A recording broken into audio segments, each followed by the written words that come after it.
Hello everyone, कैसे हैं आप सब। आई होप अच्छे ही होंगे। तो आज मैं फिर लेकर आई हूँ छोटी छोटी टिप्स और कुछ रेसिपी। तो चलिए वीडियो तो एंड तक ज़रूर देखिए, बहुत अच्छी आपको रेसिपी भी लगेंगी और टिप्स भी। टिप्स के साथ ही मैं रेसिपी बताती हूँ। तो चलिए स्टार्ट कर देते हैं।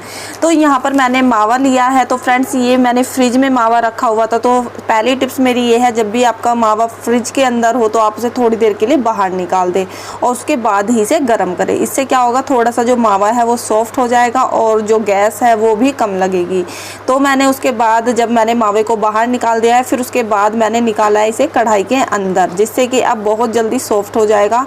और मुझे मावा जब तक हमें भूनना है जब तक ये ब्राउन कलर का ना हो जाए, क्योंकि क्या होता है जब भी हम बाहर का मावा खरीदते हैं तो वो अजीब सा मावा रहता है, या अगर घर का हो मावा हो तो हमें ज़्यादा भूनने की उसे ज़रूरत नहीं पड़ती। लेकिन क्या होता है कि जब हम मावा मार्केट से लाते हैं तो पता नहीं मावे के अंदर वो क्या क्या चीज़ें डालते हैं। तो फिर इसलिए हमें मावे को अच्छे से भून के तभी हमें यूज़ करना चाहिए, जिससे कि बिल्कुल भी हमें नुकसान ना दे।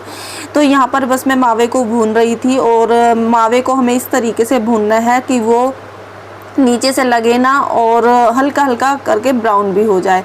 तो इसी तरीके से लगातार इसे चलाते रहना है हमें। देखिए कितने अच्छे से मावा अच्छे से पिघल रहा है, लेकिन अभी पिघला हुआ है लेकिन अभी भुना नहीं है। तो आप देख सकते हैं मावा जब मैंने बाहर निकाला था तो कितना टाइट था, लेकिन अब मैंने गैस पर इसे सेकने के लिए स्टार्ट कर दिया है तो कितना अच्छे से ये पिघल चुका है। तो यहाँ पर ये नारियल गोला है। जब भी आपको नारियल बुरादा बनाना हो तो आप नारियल को इस तरीके से काट लें और बस फिर मिक्सी के जार में इसे अच्छे से पीस ले।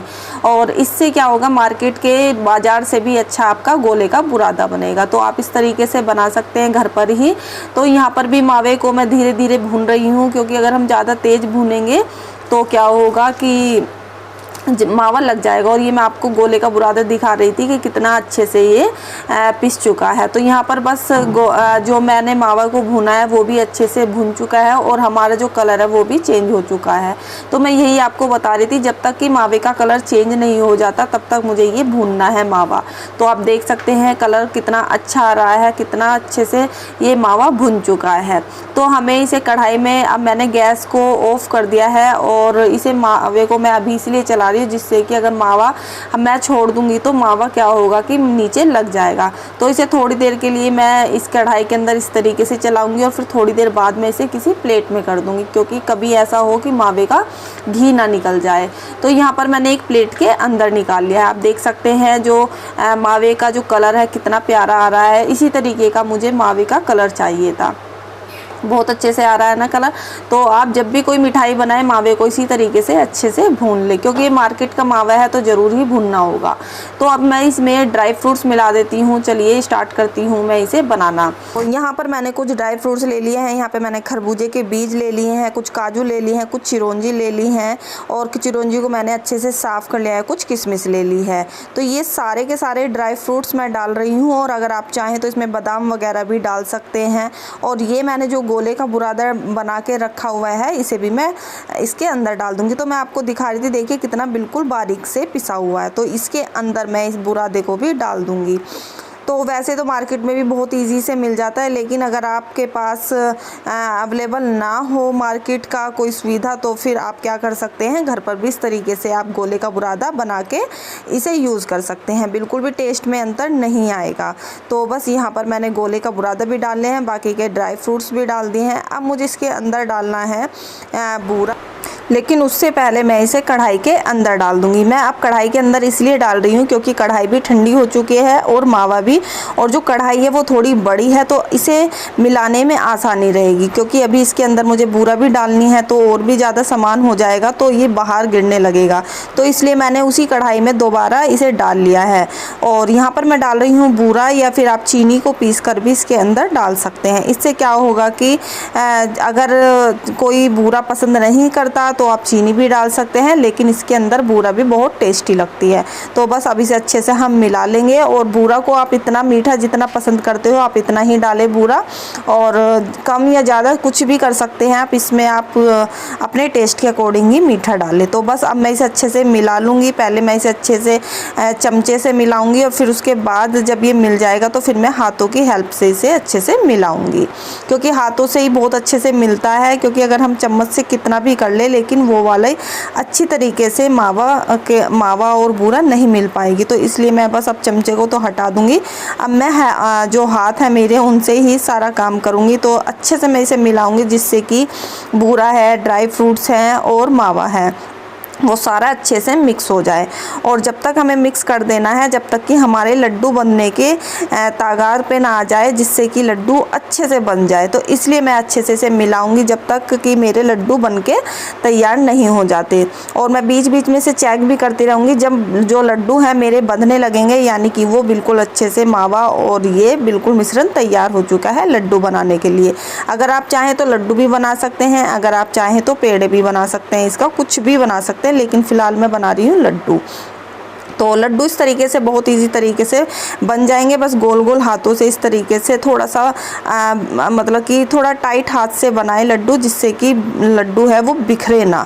तो इस तरीके से आप दोनों हाथ से भी बना सकते हैं, जल्दी बन जाएंगे। तो मैं दोनों हाथ से फटाफट लड्डू बना लूँगी, जिससे कि 2 आदमी का काम एक ही आदमी कर दे, और वो भी एक साथ 2-2 लड्डू बनाकर। तो बहुत ईजी तरीके से इस तरीके से आप लड्डू बना सकते हैं।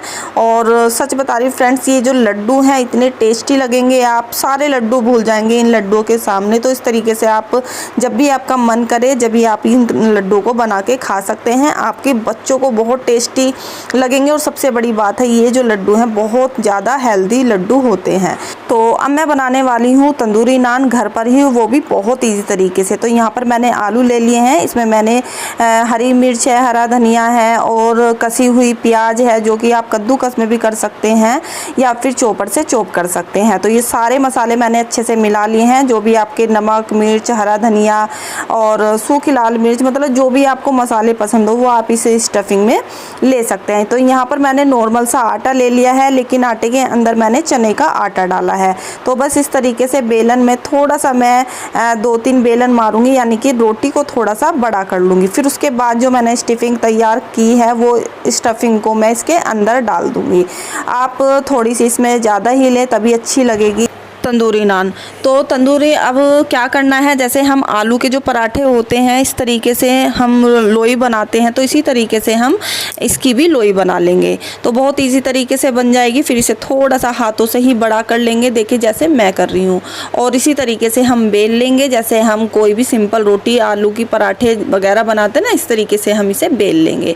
तो बहुत ईजी तरीके से ये बिल जाता है, आलू निकलते भी नहीं हैं। बस थोड़ा सा जो आटा है वो हल्का सा पतला हो, यानी कि रोटी जैसा हो, तो बहुत ही नॉर्मल तरीके से ये आपके जो आलू हैं वो अच्छे से भर जाएंगे। तो अब मुझे ये करना है, जो पानी जो मैंने चम्मच में लिया है वो एक तरफ इसमें लगा दिया है रोटी में, और ये है मैं थोड़ा सा नमक और पानी, तो इसे मिक्स करके इसे मैं डाल दूंगी तवे के ऊपर। इससे क्या होगा कि जो रोटी हमारी अच्छे से चिपक जाएगी, और जो रोटी का हिस्से पे मैंने पानी लगाया है तवे की तरफ उसे ही डालना है। इससे रोटी हमारी चिपकी रहेगी और सिकने में आसानी रहेगी।